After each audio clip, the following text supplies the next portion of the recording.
Olá, senhores! Como vossas magnificências reverendíssimas estão? Hoje eu estou me sentindo belo, poderoso, imponente, assim como Aizen. Sim, um dos vilões mais pedidos aqui do canal de todos os tempos vai ter o seu vídeo do analista analisado por mim. Graças ao Eu Murarari, o cara é brabo, o cara fez o donate e falou: Marfel, eu quero que você analise o analista analisando o Aizen. Caraca, eu falei analista, mas quase a cacofonia me tomou o Aizen da ponta da língua. Mas muitas outras pessoas pediram também outro personagem. Tem mais 2 vídeos do analista, graças a quem? A quem? René Leite Silva, o maior fã de Bleach da história desse planeta, segundo eu. Cara, o cara é muito brabo, ele fez mais um donate e pediu o Capitão Injusto, Tolsen, e o Capitão Egoísta Jin. As duas do analista eu vou trazer sim. Ele ainda pediu uma música. Foi ele que pediu também. Tem uma música desse Jin do Kaitinho. Então vai ter muita coisa de Bleach ainda nesse canal. Eu tô fazendo essa semana do Bleach. Ele falou pra eu, antes de ver o Aizen, ver esses 2. Mas como eu já fiz, já faz um tempão que o Eu Murarari pediu o vídeo do Aizen, já faz mais de uma semana, eu vou trazer primeiro o Aizen, mas René, eu vou trazer seus pedidos sim, e teve outras pessoas. Aqui ó, achei quem pediu o Kaitinho, foi o Jogos Bizarros Conteúdos. Olha, pra quem gosta de jogos bizarros e conteúdo, sigam os Jogos Bizarros Conteúdo, ele mandou 1000 ienes, isso deve dar 13 trilhões de reais, não sei, mas os Jogos Bizarros Conteúdos também fez o seu donate pedindo o Jin, então a música do Kaitinho é graças a ele, e graças ao René, nós vamos ter também Jin do analista, e não só o Jin, como o Tolsen. Então esperem que tem muita coisa de Bleach ainda essa semana, que eu vou trazer pra vocês, mas hoje é dia do homem, Aizen, a lenda. Se você tá chegando agora, meu nome é Marcos Felipe, sou formado em audiovisual, e vocês estão me mostrando esse maravilhoso mundo de Bleach. Eu estou conhecendo por Música Geek e react de outros canais me explicando como funciona o universo, mas não só isso, também pelos comentários de vocês aqui embaixo que enriquecem muito o meu conhecimento sobre essa obra, que já tô virando fã, já tô virando como é que se chama? Cubólogo. É muito legal conhecer um pouco mais de obras que tinham passado direto por mim, como foi Bleach e One Piece. Então, Eu Muraragi, esse vídeo é pra você, meu irmão. Muito obrigado pelo seu donate. Pelo patrocínio de vídeo. Teve várias pessoas que fizeram donate e eu vou trazer os vídeos, mas primeiro são os patrocinadores. Vou deixando aqui o likezão pro senhor analista e vamos conhecer um pouco mais do Itachi Uchiha, pelo que eu tô vendo aqui, o capitão que reescreveu Bleach. Sosuke Aizen, do senhor analista. Senhor analista, se vocês forem comprar algo de Bleach, por exemplo, o primeiro mangá de Bleach, eu vou botar um canal aqui no primeiro link, no primeiro comentário fixado, um link aqui no primeiro canal fixado da Amazon. Ou qualquer outra coisa que você for comprar na Amazon, se você for pelo meu link, você também está ajudando o canal. Então, o primeiro link do comentário fixado vai ter um link da Amazon, que se você for comprar qualquer coisa lá, pensa no Marfel aqui e entra por ele e já garante uma ajudinha também pro canal. Agora sim, vamos lá. Pera aí, tô pensando aqui. Se Sasuke é Sasuke, então Sosuke seria Sosuke, o nome do Aizen? Vamos lá. Itachi Uchiha. Pera aí, perdi o início. Salve, salve, meus analistas! Hoje Olá. Falaremos sobre o mestre das ilusões, Itachi Uchiha. Mas antes, se inscreve no canal e pega o Genjutsu. Na verdade é sobre o Aizen. Oh, meu Deus! Hoje é dia de eu falar estou surpreso. Simplesmente de um dos maiores e mais bem escritos vilões de todos os animes. Aquele que foi capaz de colocar até os telespectadores em uma ilusão. Aquele que é superestimado ao mesmo tempo que é subestimado pela própria comunidade. Aquele que tem a cadeira mais resistente de toda a ficção. Senhoras e senhores, a análise de hoje é finalmente sobre o Sosuke Aizen. E o vídeo de hoje é bem longo, em especial aos 30 mil inscritos do canal. E eu adiantei adiantei um pouco desse tema na fila dos personagens que iriam vir a aparecer sobre Bleach. Então, isso aqui tá vindo um pouquinho antes de tudo. E o vídeo será dividido em várias partes. Primeiro iremos comparar Aizen a outros vilões de Shonen. Também falaremos do simbolismo em sua narrativa e trajetória, habilidades e a Bankai de Aizen, e por último vamos falar um pouco sobre aquela polêmica de Aizen versus o Esquadrão Zero. Claro que falarei muito mais coisas além disso, mas tudo rondará diante desses 5 pontos. Então, já pega um cafezinho, um chá, uma pipoquinha, senta aí e bora aproveitar esse longo tempo junto falando sobre esse personagem incrível. Mas...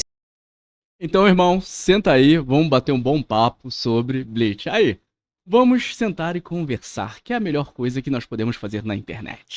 Antes de começarmos, eu também preciso que você faça a sua parte. E sim, mano, por favor, já deixa seu like, inscrição e comenta aí o seu capitão favorito ou algum personagem que você gostaria muito que aparecesse aqui no canal. Ajuda também hypando o vídeo se você tiver pelo celular, e a nossa missão aqui é tornar ele o top 1 do canal. Pelo menos até outro vídeo mais maneiro ser produzido por aqui, né? E se você anda curtindo meu trabalho aqui Ou seja, o cara já falou tudo.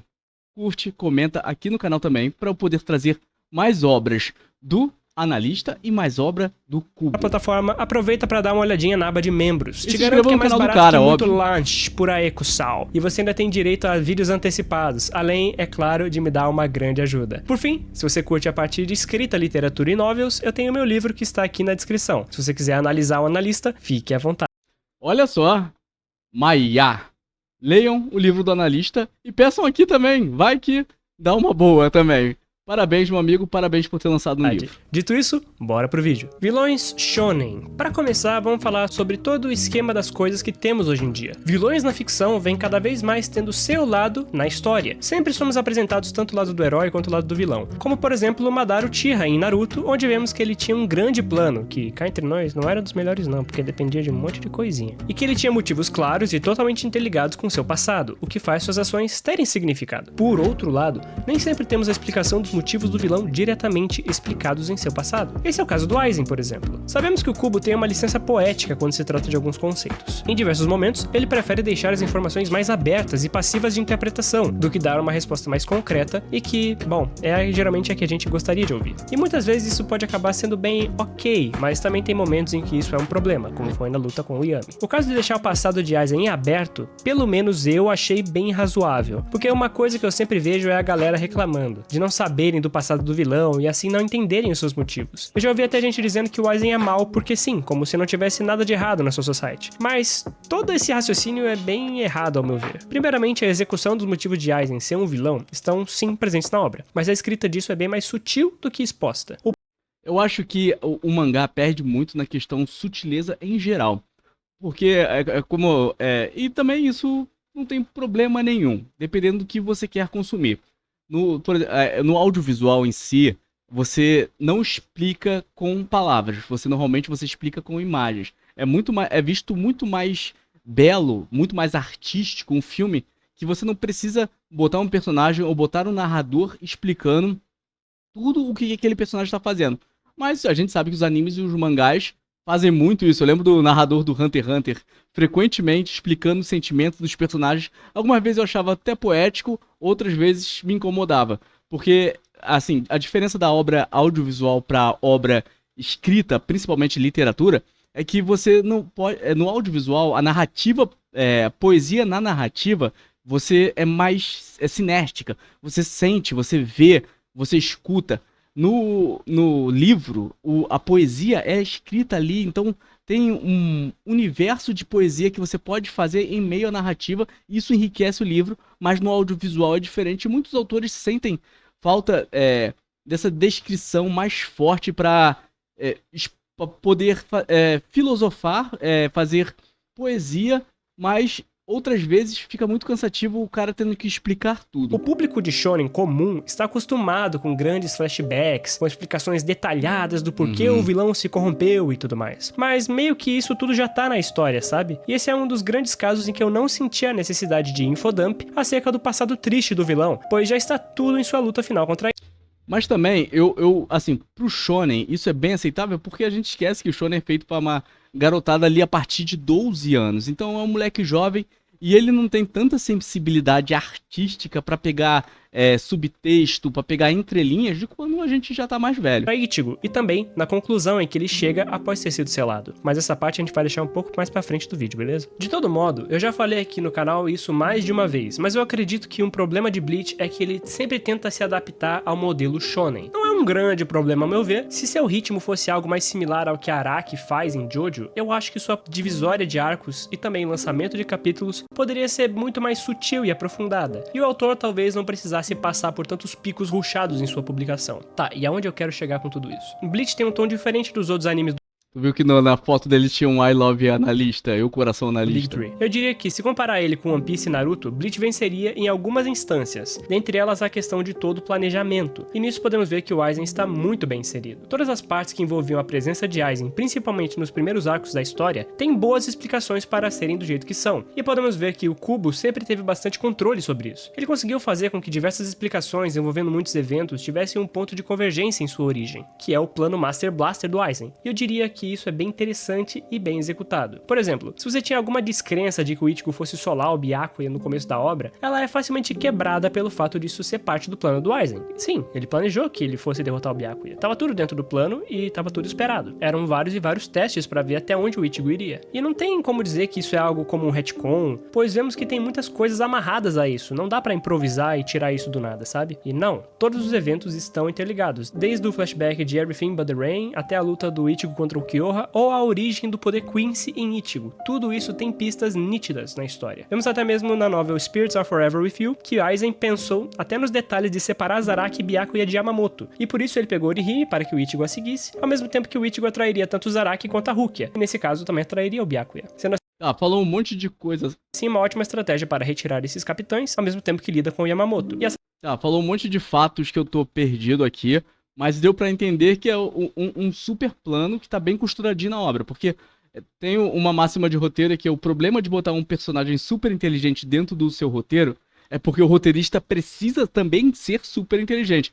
A gente vê o filme da Marvel, do cara que aparece o Richard, falando, esse é o homem mais inteligente do mundo, e 5 minutos depois tá fazendo uma burrice monumental e a Feiticeira Escarlate está trucidando ele. Então, pra você escrever um personagem inteligente, você precisa ser muito inteligente, senão tudo fica muito forçado, tudo tirado do nada. E pelo que o analista tá me passando aqui, realmente foi bem costuradinho, você vê que não tinha duas opções. O Aizen moldou muito bem e o espectador, o leitor, sente muito bem isso dentro da obra. Essa parte pode até ter sido um retcon feito através da novel, mas ainda assim não muda o fato de ser algo super plausível e bem executado, como faz jus ao nível dos detalhes esperados do Aizen. Some tudo isso com o lance do preparo para conter Zanka no Tachi, e vemos que ele realmente tinha um gigantesco preparo esperado de tudo que Kubo havia prometido com esse personagem. Ele atendeu às expectativas. A própria parte hollow do Ichigo foi moldada a partir da vontade do Aizen,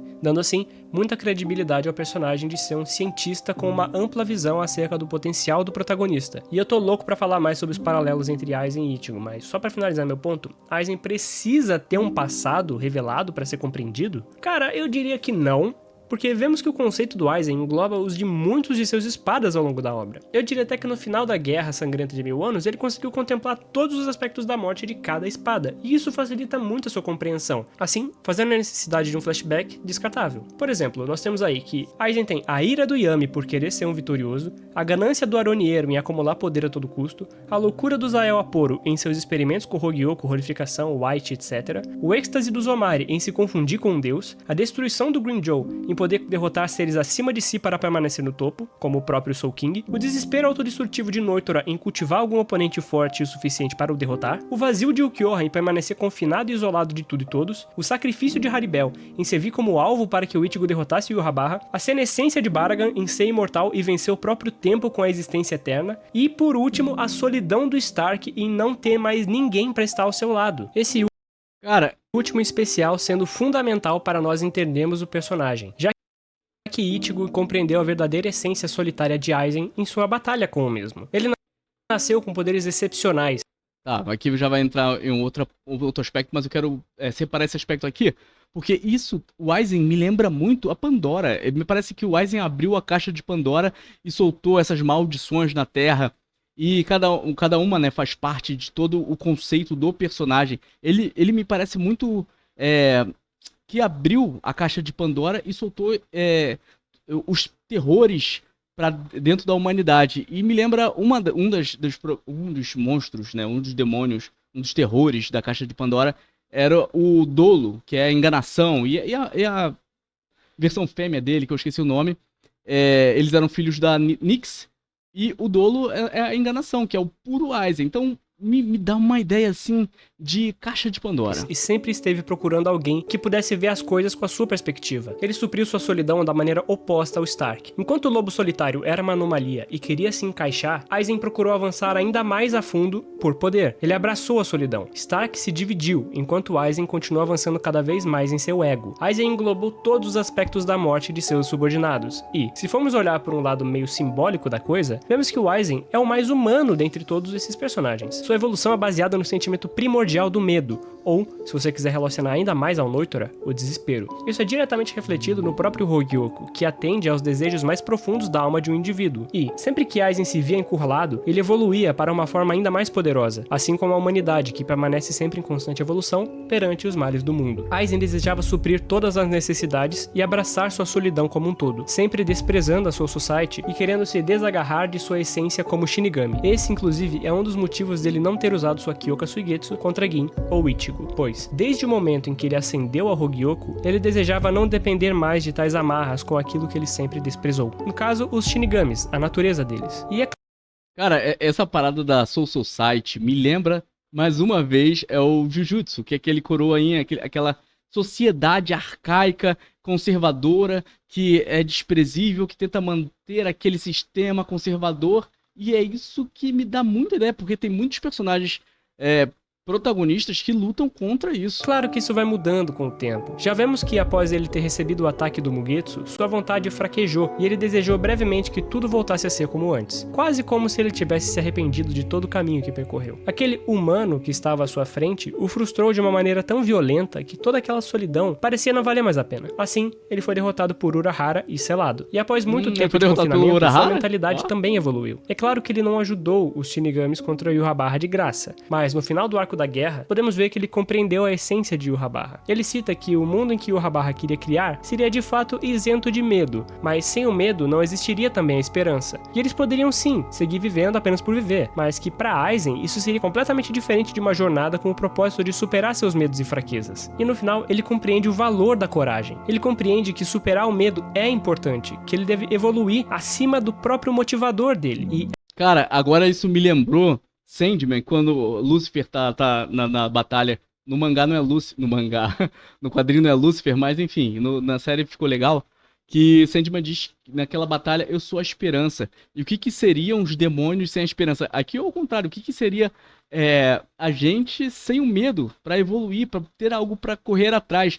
O que os demônios na batalha do Sandman buscam a esperança para sair do inferno, aqui é uma versão oposta, que a gente busca superar o medo para continuar evoluindo. É sério que vocês acham que mesmo com tudo isso o Aizen precisa de um flashback? Tipo, olha toda a evolução da mentalidade desse personagem. A jornada pela compreensão da coragem acima do medo que o guiou a evoluir para picos cada vez mais altos. Fora que todos nós sabemos que a Soul Society tinha já diversos problemas. A própria trama de Touzen reflete exatamente esse aspecto, com as injustiças ou toda a evolução da conjectura do Yamamoto em ser cada vez mais apegado às leis e tradições que poderiam sim ser usadas de forma errada ao sistema. Eu pelo menos não vejo necessidade de um flashback explicando coisas que já foram ditas na obra através de outros personagens.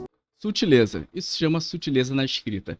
Por mais que o Shonen tem um ritmo acelerado, que é bom, por isso que a gente gosta, porque Shonen daqui a pouco tá um explicando seu poder pro outro caindo na porrada. A sutileza na escrita é muito legal. Nós temos aquele mal absoluto, que normalmente, sei lá, é um satanás. Nós temos aquele mal que é justificado, entre muitas aspas, que é o cara que sofreu tanto que resolveu não fazer o mal, mas também um mal sutil, que é, cara, o que tem por trás disso? Você nunca vai saber. também é muito legal em questão de narrativa. Seria legal ver o ponto de vista de um Aizen mais novo perante tudo isso? Sim, seria maneiro e tal, mas não é necessário, entende? Nós já sabemos toda a opinião dele acerca disso, e ficar voltando nesses temas pode acabar sendo desnecessário e, acima de tudo, redundante. Mas essa é só a minha opinião. Parte 2, simbolismos. Nós pensamos em uma flor diante de um penhasco como bela, porque nossos pés param na borda do precipício, incapaz de dar um passo, ao contrário daquela flor, que segue sem medo em direção aos céus. Esse é o primeiro poema que vemos de Aizen, onde já temos pistas sobre sua enorme ambição. Temos também pistas de que ele vê beleza no poder, e também vemos que esse poema fala sobre coragem, quando ele diz que a flor segue sem medo em direção aos céus. É bem interessante de analisar isso, pois a flor pode estar relacionada diretamente com sua fala sobre coragem no final do mangá, assim como também pode se referir a ele mesmo, ou até a Ichigo indiretamente. Na minha interpretação, esse poema fala sobre a inveja de Aizen perante aqueles com mais poder que ele, já que vemos que esse poema é dado quando Aizen ainda é um capitão, e encarna muito de suas expectativas em transcender o divino. Outro detalhe super interessante é que o título desse poema é traduzido para Como a Flor de um Precipício, Sorewa Gunpik no Hana ni Nite, mas há uma segunda tradução que seria Como a Flor na Parede de Pedra, e vemos ao final desse capítulo que há uma página em branco onde só mostra uma flor suja de sangue em uma parede, o que lembra o corpo falso de Aizen, morto e fixado em uma parede com uma espada, remetendo a tal flor. E toda essa questão da flor também pode estar indiretamente aplicada no significado de Kyoka Suigetsu, e isso é bem confuso e pode ter vários significados, então vou deixar pra falar sobre isso já já. O outro poema que temos dele é quando ele já ascendeu ao Hogyoku. As pessoas são imitações dos macacos e deuses são imitações de humanos. Esse é o poema presente no volume Deus Está Morto, onde temos a ascensão de Aizen. E sim, eu poderia falar o mais óbvio aqui e já correlacionar o título ao poema e dizer que toda a inspiração é em Nietzsche. Mas eu quero ir por outra linha de raciocínio por aqui. Ao comparar macacos a pessoas e humanos a deuses, eu vejo aqui um ciclo de evolução. Então, uma ideia de evoluir. Então, o macaco foi... O humano foi macaco e Deus já foi humano, então o humano pode seguir a ser um Deus. Será que vocês entenderam? Vamos ver se é nesse ponto que ele vai chegar. A minha interpretação desse poema é que Aizen descarta a ideia de que qualquer tipo de hierarquia exista. Pessoas imitam macacos e deuses imitam humanos, logo são todos meras imitações. E para ele, nada disso é definitivo. Tudo que vimos em seu diálogo com Shinji, onde ele explica que os deuses são criações para humanos de mente fraca depositarem sua esperança, faz total sentido. Ou seja, o desejo da evolução de Aizen é para ele meramente estar acima de todos esses conceitos que ele julga igualmente inferiores. É claro que essa não é a única interpretação possível. Ele deu uma aprofundada maior, eu só pensei na questão evolutiva do poema, mas foi a que eu mais compreendi e aceitei, juntamente do termo Deicida, onde vemos que corresponde ao título de vários capítulos dessa reta final. Eu falei um pouco sobre essa parte no vídeo que eu fiz sobre o Gin, mas Deicida é um título que corresponde tanto a Gin, que deseja eliminar o Aizen, sendo uma ameaça que pode alcançar os céus, mas também corresponde a Ichigo, por ser também aquele que derrota Aizen definitivamente ao mudar a mentalidade do mesmo. Claro que na prática tem a ajuda do Urahara e tal, mas eu tô falando só da parte simbólica. Mas ao mesmo tempo, o termo Deicida também é referente ao próprio Aizen, por ser aquele que, teoricamente, iria roubar o trono de Deus, que aqui está sendo representado como Rei das Almas. E também vem da palavra regicida, que é aquele que mata um rei para tentar roubar o trono dele e fica desrespeitado. Sendo esse o maior objetivo do personagem. Ele atua como Lúcifer, fazendo uma revolta celestial e convencendo outros de sua casta para mudarem a ordem da hierarquia do mundo. É claro que Lúcifer é de uma visão teológica não canônica à Bíblia Sagrada, mas podemos ver que toda essa trama de Aizen se encaixa como uma luva na história. Ainda mais se formos lembrar de todo o papo de Aizen ser um aglomerado dos aspectos da morte de seus espadas, como isso também está muito interligado a pecados capitais e tal. Tudo isso para ascender como um deus perfeito com a ajuda do Hogyoku. Também me lembra, como eu falei aqui, a caixa de Pandora. E o mais irônico disso tudo é que o ego de Aizen, que o fazia progredir e evoluir, também foi o causador de sua derrota ao subestimar Ichigo e não utilizar sua Shikai por orgulho de seu poder e assim receber um Mugetsu, resultando na verdadeira queda de Aizen. E agora falaremos um pouco sobre o significado de suas habilidades e também sobre sua possível Bankai. A começar pelo nome Kyoka Suigetsu. Kyoka significa selvagem ou poesia louca e é considerado um tipo de poesia da Era Edo. E esse tipo de poesia retrata muito a subversão de coisas vulgares e mundanas e transforma a prosa em algo elegante e poético. E é sobre tudo isso que se trata Kyoka, sobre o humor da poesia em transformar uma coisa em seu oposto. E já deu pra entender a base do cubo pra fazer a habilidade dela, né? Enfim.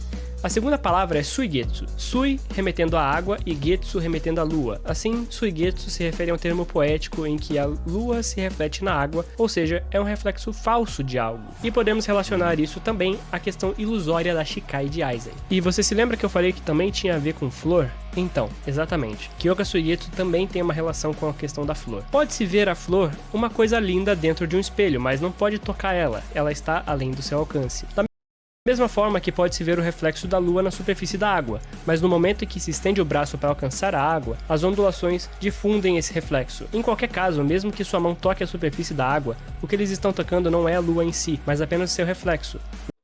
Cara, e isso também me dá a ideia do conto de Narciso, que Narciso viu o seu reflexo na água, se apaixonou pelo próprio reflexo e morreu ali de fome e sede só para ficar apreciando a sua própria imagem, que era falsa, que era dele mesmo, e ele se tornou uma flor, a flor que nós conhecemos como Narciso. Pode ter algo a ver, eu acho que o ego, a questão do falso, do espelho, ainda também se encaixa no mito de Narciso. O espelho simboliza a verdade e também a vaidade. Vaidade porque o espelho é usado para admirar a si mesmo, e verdade porque o espelho permite a autoconsciência e exibe a tentativa do observador de procurar a verdade. A lua simboliza a imortalidade, eternidade e também iluminação. E o reflexo da lua na água simboliza a futilidade em buscar a verdade e a iluminação fora de si mesmo. Sendo assim, podemos entender que o conceito dessa habilidade somada ao altíssimo Heiatsu de Aizen fazem ela ser extremamente poderosa, podendo até mesmo colocar seres absolutos como Yhwach em ilusões. E sobre a possível Bankai do Aizen, eu posso ressaltar um quadro muito interessante que eu acho que possa estar completamente interligado à sua principal habilidade. Este sendo o painel em que ele diz que a adoração é o estágio mais elevado do entendimento. Ou seja, eu acredito que a Bankai de Aizen tem a ver com, primeiramente, colocar sua vítima em ilusão da Kyoka Suigetsu para só então fazer uma mudança ainda maior em sua psique, onde a vítima se torna verdadeiramente devota a ele, podendo tomar ações ainda mais extremas em meio a uma ilusão movida pela idolatria. Eu também tenho uma segunda hipótese e que a gente pode pensar um pouco sobre toda essa questão da evolução do Aizen e entender sobre coragem, e sua Bankai pode ser voltada também a esse tema, onde a vítima pode cair em uma ilusão e que apenas sairá da mesma após resolver todos os conflitos internos, tipo um Izanami de Naruto, tá ligado? Eu pensei nisso agora. Estes são os meus chutes. E agora, por último, vamos discorrer um pouco acerca do caso hipotético em que Aizen derrota Ichigo e ativa seu Woken, para só então ir até a dimensão do Palácio Real. E isso envolve toda a questão de power scaling e diversos fatores situacionais, como por exemplo, quem da Divisão Zero seria escolhido para enfrentar Aizen diretamente, já que vemos que todos os membros precisam se sacrificar para que apenas um deles lute com seu poder total, senão o próprio universo vai de beleléu. Além disso, ainda teria o próprio Ichibei esperando por ele, e nós sabemos o quão roubado esse cara é. Tá, isso é tipo os deuses máximos de Bleach? Mas enfim, pode parecer contra-intuitivo o que eu vou dizer aqui, porém eu acredito que sim, Aizen tem a grande chance de sucesso, embora a outra parte de mim acredita que sim, o potencial da Divisão Zero em parar o Aizen também é verídico. Mas eu acho que a resposta definitiva não é muito difícil. Em Bleach, muitas batalhas e efeitos são decididos na questão de quem tem mais energia espiritual. Se alguém tem mais energia espiritual que o outro, logo suas habilidades fazem efeito nesse outro. E não é à toa que o próprio Rei Quincy definiu o Aizen como uma das 5 ameaças de guerra exatamente por esse motivo. Seu poder é tão absoluto que ele foi capaz de colocar Yhwach na ilusão de sua Shikai, não é nem Bankai, tá? E lembrando que esse era um Yhwach potencializado após devorar o Rei das Almas. Então, tipo assim, os efeitos da ilusão dele, nessa forma, poderiam sim fazer um grande estrago na Divisão Zero, já que a própria Kyoka Suigetsu é um dos hacks mais perigosos de Bleach. No entanto, devemos lembrar que, em nosso caso hipotético, Aizen não estava se apoiando em seus poderes de Shinigami, já que ele também estava lutando utilizando seus poderes esmagadores de Hollow, tanto contra Ishin,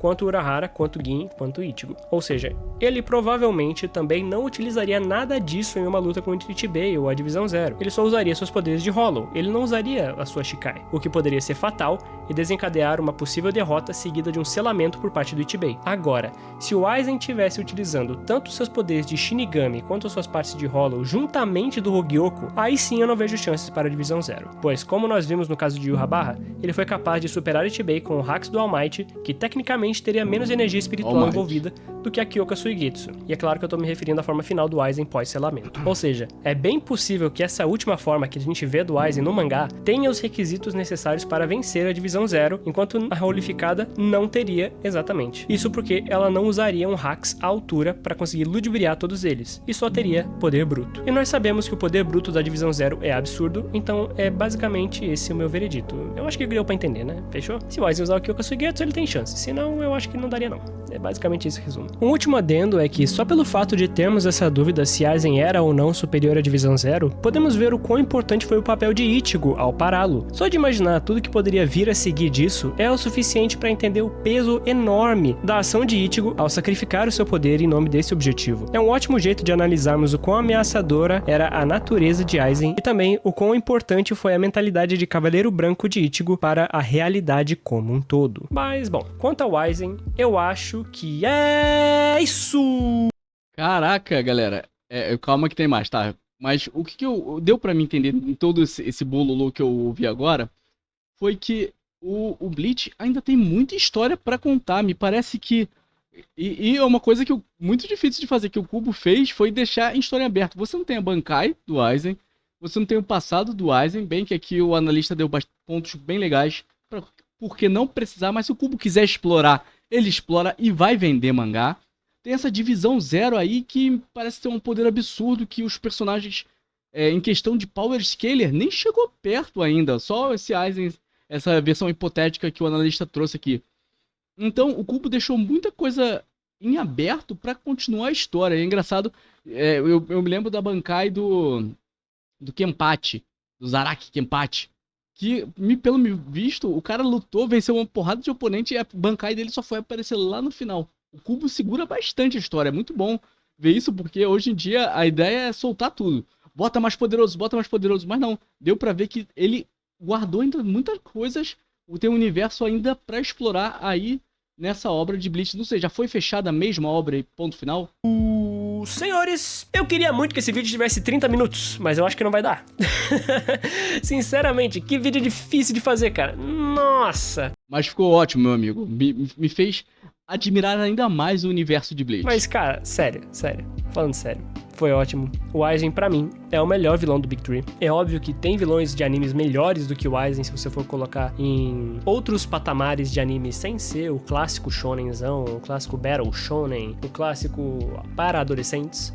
Me desculpa, o Bug é o melhor vilão da história do universo. Se você pegar mangás mais adultos, você vai ver vilões mais maduros e com um desenvolvimento também tão bom quanto, se não superior ao do Aizen, ok? Mas, nós temos que admitir que esse personagem, ele fez história, tudo bem? Esse personagem, ele é absolutamente diferente de tudo. Ele conseguiu, além de colocar um plot no plot do plot, ele conseguiu resolver outras tramas futuras de uma forma orgânica. Não tem como você não entender que aquilo lá é possível, porque a todo momento já tá pré-estabelecido uma série de fatores acerca dele. Você olha, entende e faz sentido, sabe? Não tem muito pra onde correr. E embora muita gente ache que ele é superestimado e tudo mais, galera, o Kubo fez ele assim. O Kubo definiu ele como o Master of Puppets. Ele puxou e fez vários plot twists durante a obra. Ele desmentiu conceitos, ele criou conceitos, ele fez o Hogyoko, que é um dos itens mais roubados da obra. Ele criou o protagonista para ser do jeito que ele é. Então, ele é a peça-chave que movimenta toda a trama de Bleach. Você não pode falar que ele é superestimado, porque ele é sim um dos top 5 da obra no mínimo. Assim, sendo muito generoso, sabe? E eu não falo isso nem porque eu pago pau pro Aizen, eu só entendo realmente o valor dele. Ele é uma peça-chave para a história. Não tem como você dizer que não. Então, basicamente, é isso, tá? Eu gostaria muito de ressaltar que esse personagem é fabuloso. Existem outros personagens bons também. Eu acho que o Yuha, ele é muito mal compreendido. Eu ainda vou fazer um vídeo sobre ele. Mas, por favor, continuem aqui no canal. Bora dar uma moral pra esse vídeo. Esse vídeo foi feito com muito esforço, suor e lágrimas. Brincadeiras à parte, só foi suor mesmo. Mas é isso aí, rapaziada. Muito obrigado pela sua presença aqui mais uma vez. Espero que tenham gostado. Galera, se inscrevam no canal do analista. O cara é brabo demais. O cara...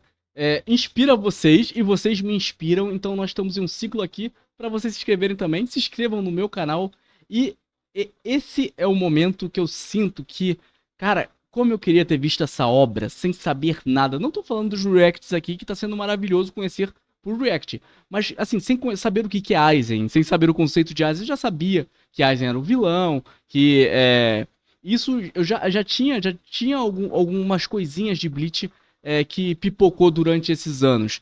Mas, cara, quem teve essa primeira experiência com Bleach sem saber de nada, o analista deve ter sido um desses pra ver o amor que ele tem à obra, assim como o René Leite Silva e todos vocês que estão conversando comigo, me acompanhando nesse bate-papo. Se inscrevam no canal do analista, se inscrevam no meu canal. Se você curtiu, valeu!